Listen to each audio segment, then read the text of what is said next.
जूझ आनंद यादव। पाठशाला जाने के लिए मन तड़पता था, लेकिन दादा के सामने खड़े होकर ये कहने की हिम्मत नहीं होती थी कि मैं पढ़ने जाऊंगा। डर लगता था कि कहीं मेरी हड्डी पसली एक न कर दे। इसीलिए मैं इस ताक में रहता कि कोई दादा को समझा दे। मुझे इसका विश्वास था कि जन्म भर खेत में काम करते रहने पर भी मेरे हाथ कुछ नहीं लगेगा। ये खेती हमें गड्ढे में ढकेल रही है। पढ़ जाऊंगा तो नौकरी लग जाएगी, 4 पैसे हाथ में रहेंगे और कुछ नहीं तो कोई धंधा या कारोबार भी कर सकता हूँ। अंदर ही अंदर इस तरह के विचार मेरे दिमाग में चलते रहते थे। दिवाली बीत जाने पर महीना भर कोलू चलाकर गन्ने का रस निकालना होता है। पूरे गांव में सबसे पहले हमारा ही कोलू शुरू होता था, क्योंकि दादा का मानना है कि जब हमारा गुड़ बाजार में सबसे पहले जाएगा तो हमें सबसे ज्यादा कीमत मिलेगी।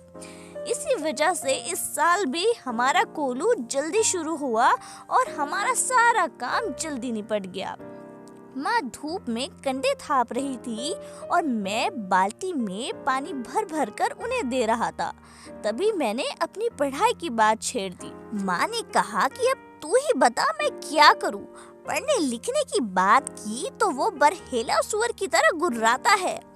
मैंने कहा कि अब खेती के सभी काम बीत गए हैं, मेरे लिए अब कुछ तो करने को नहीं रहा। इसलिए कहता हूँ तू दत्ताजी राव से मेरे पढ़ने के बारे में कह। आज ही रात उनके यहाँ चलेंगे, मैं चलूंगा तेरे साथ। तू उन्हें सब समझा कर बता दे तो वो दादा को ठीक तरह से समझा सकेंगे। माँ ने कहा ठीक है चलेंगे, लेकिन उनके अंदर की उदासी मैं देख सकता था। मुझे मालूम था कि इतना करने पर भी कोई लाभ नहीं होगा, लेकिन वो मेरा मन रखने के लिए जाने को तैयार हो गई। मेरी तड़पन वो समझती थी। मुझे वो 7वीं तक पढ़ाना चाहती थी, लेकिन दादा के आगे मेरी माँ का बस नहीं चला। रात को मैं और माँ दत्ताजी राव देसाई के यहाँ गए। माँ ने दत्ता राव को बताया कि दादा सारे दिन बाजार में रखमा बाई के पास गुजार देते हैं, खेती के काम में तो हाथ ही नहीं लगाते। दादा को सारे गांव भर आजादी के साथ घूमने को मिल रहा है, इसलिए उन्होंने मेरी पढ़ाई बंद करा दी और मुझे खेत में जोत दिया। ये सुनते ही देसाई जी गुस्सा हो गए और बोले, आने दे अब उसे, मैं उसे अच्छी तरह सुनाता हूँ। उठते उठते मैंने दत्ताजी राव से कहा कि अब जनवरी का महीना है और परीक्षा भी नजदीक आ गई है। मैं यदि अब भी कक्षा में जाकर बैठ गया और पढ़ाई को दोहरा लिया तो 2 महीने में 5वीं की सारी तैयारी हो जाएगी। मैं परीक्षा में पास हो जाऊंगा। इस तरह मेरा साल बच जाएगा। अब खेती में भी ऐसा कुछ काम नहीं है, मेरा पहले ही 1 वर्ष बेकार चला गया है। ठीक है, अब तुम दोनों अपने घर जाओ। जब वह आ जाए तो उसे मेरे पास भेज देना और पीछे से घड़ी भर बाद तू भी आ जाना रे छोरा। जी कहकर हम खड़े हो गए और उठते उठते हमने दत्ता राव को ये भी कह दिया कि हम यहाँ आए हैं और हमने सारी बातें आपसे कही हैं। ये बात अब दादा को मत कह देना, नहीं तो हम दोनों की खैर नहीं। माँ अकेली साग सब्जी देने आई थी, ये बात आप उन्हें बता देना। ठीक है, देख उसके सामने ही तुझसे मैं कुछ पूछूंगा तो निडर होकर साफ साफ उत्तर देना, डरना मत। नहीं जी, मैं माँ के साथ लौट आया। 1 घंटे बाद दादा घर पर आए। मैं घर पर ही था। आते ही माँ ने दादा से कहा कि साग सब्जी देने गई थी दत्ता राव के यहाँ और उन्होंने आपको बुलाया है। वो कह रहे थे कि बहुत दिनों से तेरे पति को नहीं देखा तो उसे इधर भेज देना। अब दादा ने कहा कि कुछ काम वाम था क्या? माँ बोली नहीं, मुझे तो कुछ नहीं बताया उन्होंने। अब दादा बोले कि ठीक है तो मैं होकर आता हूँ, तब तक तू रोटियां सेक ले। दादा तुरंत खड़े हो गए। देसाई के यहाँ का बुलावा दादा के लिए सम्मान की बात थी। अब आधा घंटा बीतने पर माँ ने मुझसे कहा कि अब तू जा, कहना कि खाना खाने बुलाया है। अच्छा, मैं पहुँचा तो सरकार यानी दत्ता राव मेरी राह देख रहे थे। क्यों आया रे छोरे? दादा को बुलाने आया हूँ, अभी खाना नहीं खाया। बैठ थोड़ी देर, अभी तो आया है वह मेरे पास। जी, मैं बैठ गया। धीरे धीरे दत्ता जी राव पूछने लग गए, कौन सी कक्षा में पढ़ता है रे तू? जी 5वीं में, लेकिन अब नहीं जाता हूँ। क्यों रे? दादा ने मना कर दिया है, खेतों में पानी लगाने वाला कोई नहीं है। क्यों रतनप्पा? हाँ जी। फिर तू क्या करता है? दत्ता राव ने दादा से पूछताछ करना शुरू कर दिया तो सारा इतिहास बाहर आ गया। दत्ता राव ने दादा पर खूब गुस्सा किया और उन्होंने दादा की खूब हजामत करी। देसाई के खेत को छोड़ देने के बाद दादा का ध्यान किसी काम की तरफ नहीं रहा। मन लगाकर वो खेत में मेहनत नहीं करते, फसल में लागत नहीं लगाते, लुगाई और बच्चों को काम में जोतकर खुद गांव भर में खुले सांड की तरह घूमता है और अब अपनी मस्ती के लिए किस तरह छोरे के जीवन की बलि चढ़ा रहा है। यह सब उन्होंने दादा को सुनाया। अब मुझसे दत्ता राव ने कहा, कल सवेरे से तू पाठशाला जा, कुछ भी हो पूरी फीस भर दे उस मास्टर की और मन लगाकर पढ़ाई कर और किसी भी तरह साल नहीं बर्बाद हो जाए, इसका ध्यान रख। यदि इसने तुझे पढ़ने नहीं भेजा तो सीधा मेरे पास आना, मैं पढ़ाऊंगा तुझे। इसके पास ज़रा ज़्यादा बच्चे हो गए हैं, इसलिए तुम्हारे साथ कुत्तों की तरह बर्ताव करता है। मैंने मना कब किया है जी, इसको जरा गलत सलत आदत पड़ गई थी, इसलिए पाठशाला से निकलकर जरा नजरों के सामने रख लिया है। कैसी आदतें? चाहे जैसी, यहाँ वहाँ कुछ भी करता है। कभी कंडे बेचता है, कभी चारा बेचता है, सिनेमा देखता है, कभी खेलने जाता है। खेती और घर के काम में इसका बिल्कुल ध्यान नहीं है। दादा ने मेरे ऊपर अचानक हल्ला बोल दिया। क्यों रे छोकरे? नहीं जी, कभी एक बार मेले में पटरी पर पैसे लगा दिए थे। दादा तो कभी भी सिनेमा के लिए पैसे ही नहीं देते हैं, इसलिए खेत पर गोबर बीन बीन कर माँ से कंडे थपवा लिए थे और उन्हें बेचकर ही कपड़े भी बनवा लिए थे। उसी समय एक बार सिनेमा भी गया था मैंने भी झूठ सच मिलाकर ठोक दिया। अब यह सब बंद कर और सिर्फ पढ़ाई में मन लगा।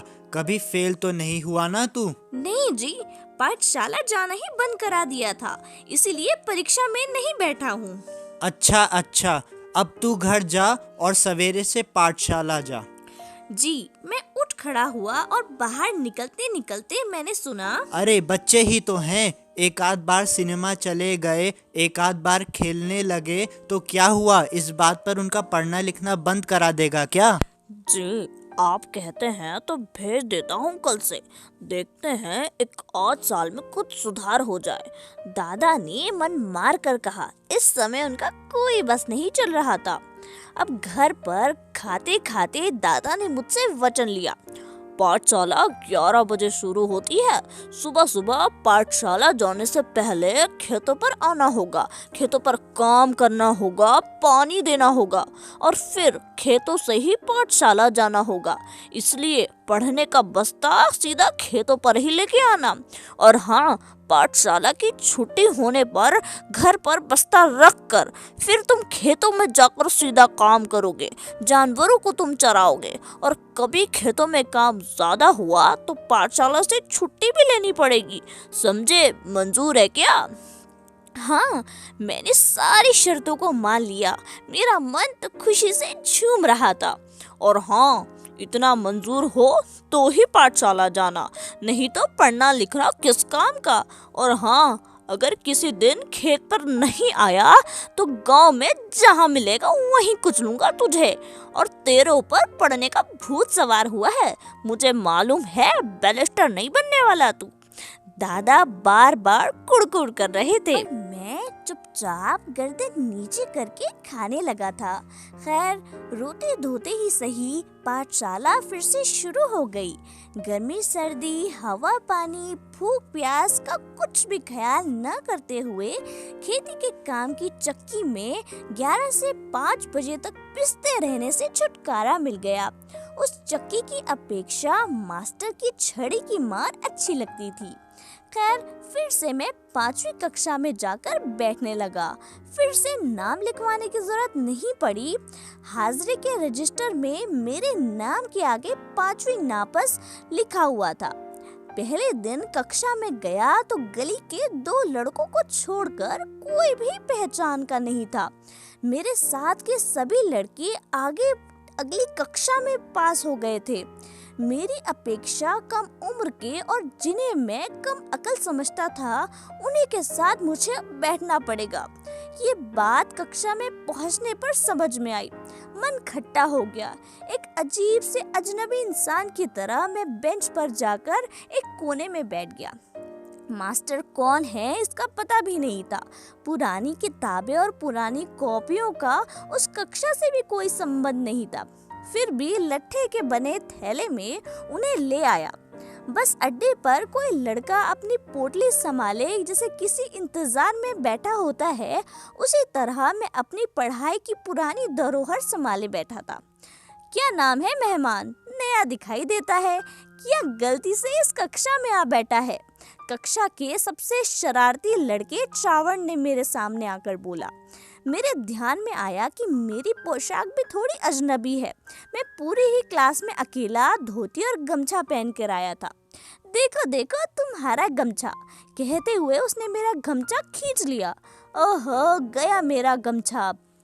पूरी कक्षा में अब इसकी खींचातानी होगी और फट जाएगा। मन में मैं यही सोचकर बहुत ही दुखी हुआ, लेकिन वैसा कुछ नहीं हुआ। उस लड़के ने उसे अपने सर पर लपेट लिया और मास्टर की नकल करते हुए उसे उतारकर टेबल पर रखकर अपने सिर पर हाथ फेरते हुए खुश की आवाज निकाली। इतने में मास्टर आ गए और वो गुंडा झट से अपनी जगह पर जा बैठा। मेरा गमछा टेबल पे ही रह गया। पहले दिन की इस घटना ने मेरे दिल की धड़कनें बढ़ा दी और छाती में धक धक होने लगा। टेबल पर मेरा मटमैला गमछा देखकर उन्होंने पूछा कि किसका है रे ये गमछा? मैंने कहा मेरा है मास्टर। मास्टर बोले तू कौन है? मैं बोला कि मैं पिछले साल फेल हो गया था, सो मैं इसी कक्षा में अब बैठता हूँ। गमछा ले जा पहले, मास्टर ने बोला। और उन्होंने बोला कि यहाँ क्यों रखा है बेवकूफों की तरह? मैंने बोला मैंने नहीं रखा मास्टर, उस लड़के ने मेरे सर से छीन लिया और यहाँ रख दिया। अब मास्टर बोले ये चावड़ का बच्चा बिना बात की उठक पुटक करता है और उस लड़के की ओर चले गए। मास्टर ने मेरे बारे में और भी पूछताछ की और फिर वो कविता पढ़ने लग गए। अब बीच की छुट्टी में मेरी धोती की काज उस लड़के ने 2 बार खींचने की कोशिश की, लेकिन मैं दीवार की तरफ पीठ करके जा बैठा तो पूरी छुट्टी होने से पहले उठा नहीं। अब घर जाते समय मैं सोच रहा था कि लड़के मेरी खिल्ली उड़ाते हैं, धोती खींचते हैं, गमछा खींचते हैं, तो इस तरह मैं कक्षा में कैसे मेरा गुजारा होगा? नहीं जाऊंगा ऐसी पाठशाला, इससे तो अपने खेत ही अच्छे हैं। चुपचाप काम करते रहो। गली के 2 ही लड़के हैं क्लास में, वो भी मुझसे कमजोर, वो क्या मेरी मदद करेंगे? मन उदास हो गया। 4वीं से 5वीं तक पाठशाला अपनी सी लगती थी, लेकिन वो अब एकदम पराई पराई जैसी लगने लगी है। वहाँ अपना कोई नहीं है।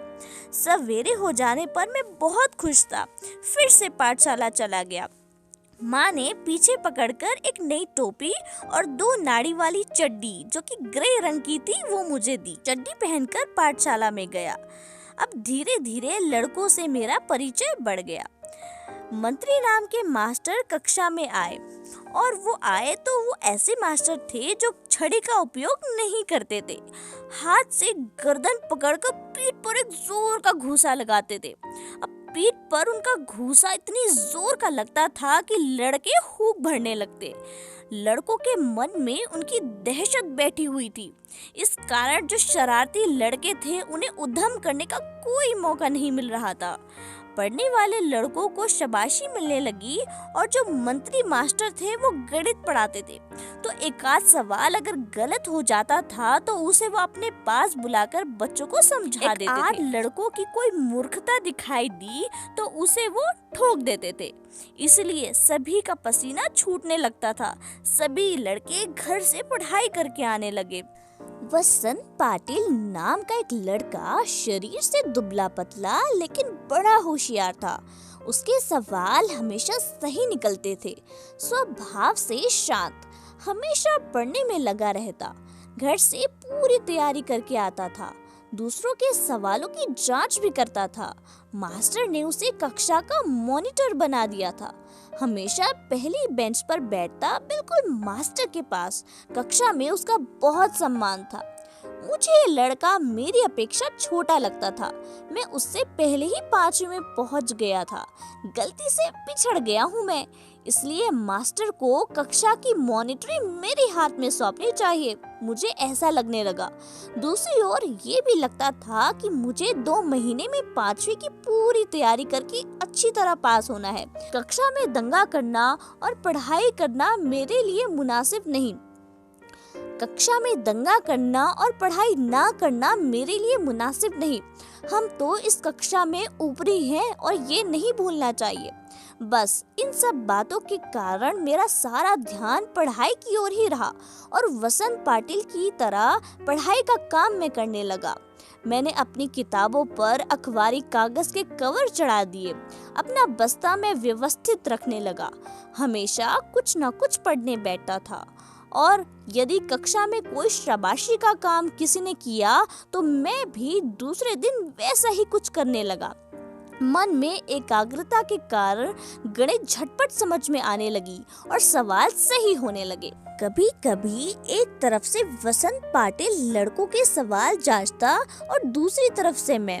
इसके कारण मेरे और वसंत की दोस्ती जम गई। एक दूसरे की सहायता से कक्षा में हम अनेक काम करने लगे। मास्टर मुझे आनंदा कहकर बुलाने लगे।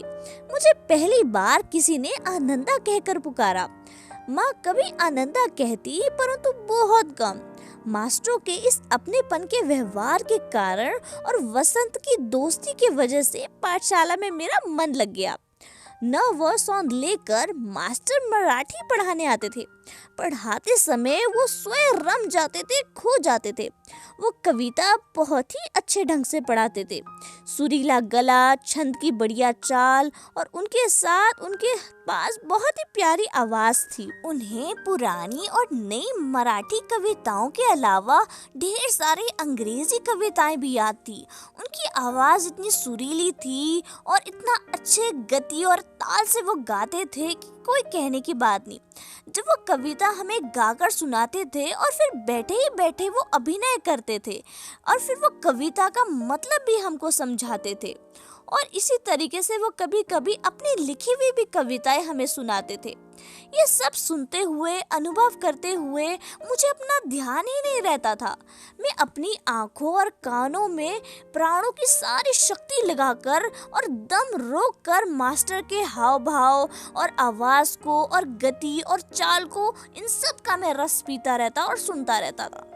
सुबह शाम खेत पर पानी लगाते हुए या जानवरों को चराते हुए या अकेले में काम कोई करते हुए मैं सारे खुले गले से मास्टर की सारी कविताओं को उसी तरीके से, उसी प्यारे अंदाज में गाता था।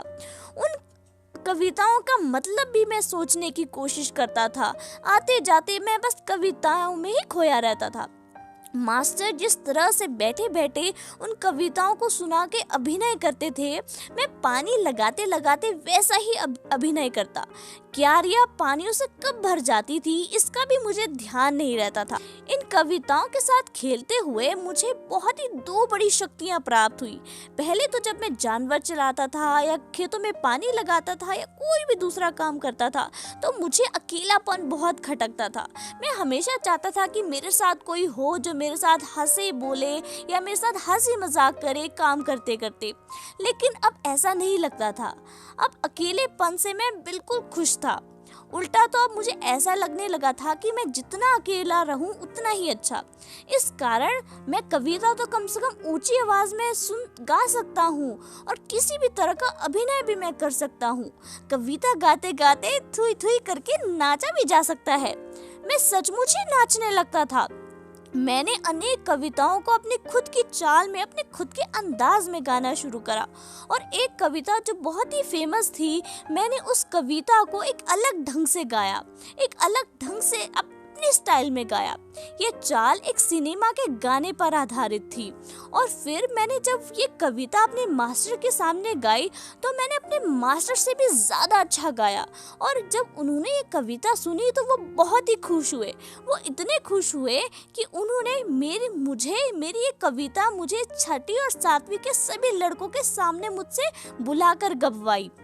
अब पाठशाला में एक बड़ा समारोह भी था, उसमें भी उन्होंने मुझे ये कविता गवाई, जिसके कारण मुझे लगा कि मेरे कुछ नए पंख निकल आए हैं। खुद सौंध लेकर मास्टर कवि थे, इसलिए मुझे ये विश्वास हुआ कि मैं भी तो कवि बन सकता हूँ, मैं भी कविता लिख सकता हूँ। मास्टर के दरवाजे पर छाई हुई खूबसूरत मालती के बेल पर मास्टर ने एक बहुत ही खूबसूरत कविता लिखी थी। वो कविता मैंने देखी थी और वो फूल भी मैंने देखे थे। इसके कारण मुझे लगा कि मुझे भी अपने आसपास, अपने गांव, अपने खेतों के बारे में और ऐसे ही खूबसूरत दृश्यों के बारे में मैं भी कविता लिख सकता हूँ, कविता बना सकता हूँ।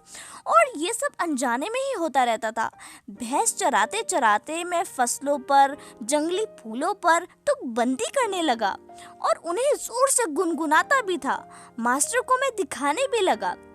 कविता लिखने के लिए कागज और पेंसिल भी हरदम अपने साथ रखने लगा। और कभी पेंसिल ना होती तो लकड़ी के छोटे टुकड़े से ही भैंस की पीठ पर रेखा खींचकर वो कविता लिख देता या पत्थर की शिला पर कंकड़ से लिख देता। जब याद हो जाती तो पोंछ देता। किसी रविवार के दिन एकाध कविता बन जाती तो सोमवार के दिन मास्टर को दिखाता। बहुत बार तो सवेरा होने तक का इंतजार नहीं होता और मैं रात को ही मास्टर के घर जाकर कविता दिखाता। वो उसे देखते और शाबाशी देते। और फिर कभी कभी वो मुझे कविता के बारे में सिखाते थे कि संस्कृत भाषा का उपयोग कविता के लिए किस तरह होना चाहिए, छंद कैसा होना चाहिए, लय कैसी होनी चाहिए और इस तरह की तमाम बातें वो मुझे बताते थे। तो इस तरह से मुझे उनके प्रति अपनापन महसूस होता था। वो मुझे पुस्तक देते थे, अलग अलग तरह की कविताएं संग्रह देते थे। उन्होंने कई तरह की कविताएं सुनाई तो लगा कि मैं इस ढर्रे पर कविता बनाऊं। फिर तो सारा दिन उनकी दिशा में मेरी कोशिशें चलती। इन बातों से मैं सौंध लेकर मास्टर के बहुत नजदीक पहुंच गया और जाने अनजाने मेरी मराठी भाषा सुधरने लगी। उसे लिखते समय मैं बहुत ही सचेत रहने लगा और सारी चीज़ों को करने लगा। शब्दों का नशा चढ़ने लगा और ऐसा लगने लगा कि मानो मन में कोई मधुर बाजा बज रहा है।